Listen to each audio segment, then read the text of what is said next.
एक बार एक किसान परमात्मा से बड़ा नाराज हो गया। कभी बाढ़ आ जाए, कभी सूखा पड़ जाए, कभी धूप बहुत तेज हो जाए, तो कभी ओले पड़ जाए। हर बार कुछ न कुछ कारण से उसकी फसल थोड़ी खराब हो जाती थी। एक दिन वो बहुत तंग आकर उसने परमात्मा से कहा, देखिए प्रभु, आप परमात्मा हैं, लेकिन लगता है आपको खेती की ज़्यादा जानकारी नहीं है।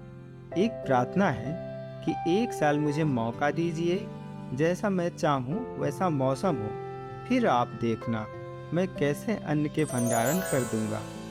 परमात्मा मुस्कुराए और कहा, ठीक है, जैसा तुम कहोगे वैसा ही मौसम दूंगा, मैं दखल नहीं करूंगा।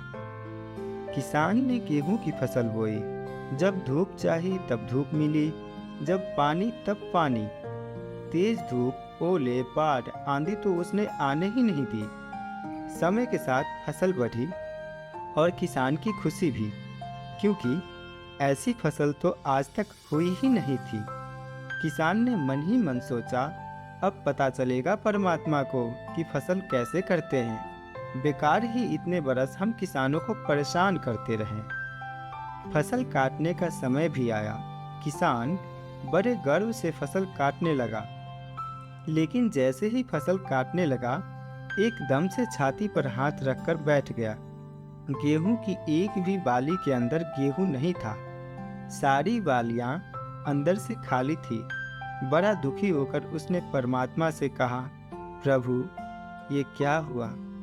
तब परमात्मा बोले, ये तो होना ही था।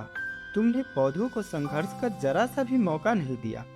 न तेज धूप में उनको तपने दिया, न आंधी ओलों से जूझने दिया। उनको किसी प्रकार की चुनौती का एहसास जरा भी नहीं होने दिया। इसीलिए सब पौधे खोखले रह गए। जब आंधी आती है, तेज बारिश होती है, ओले गिरते हैं, तब पौधा अपने बल से ही खड़ा रहता है। वो अपना अस्तित्व बचाने का संघर्ष करता है, और इस संघर्ष से जो बल पैदा होता है वही उसे शक्ति देता है, ऊर्जा देता है, उसकी जीवटता को उभारता है।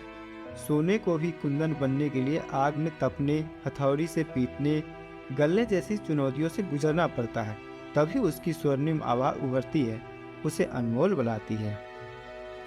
उसी तरह जिंदगी में भी अगर संघर्ष ना हो, चुनौती ना हो, तो आदमी खोखला ही रह जाता है। उसके अंदर कोई गुण नहीं आ पाता। ये चुनौतियां ही हैं जो आदमी रूपी तलवार को धार देती है, उसे सशक्त और प्रखर बनाती है। अगर प्रतिभाशाली बनना है तो चुनौतियों को स्वीकार करना ही पड़ेगा, अन्यथा हम खोखले ही रह जाएंगे। अगर जिंदगी में प्रखर बनना है, प्रतिभाशाली बनना है, तो संघर्ष और चुनौतियों का सामना तो करना ही पड़ेगा।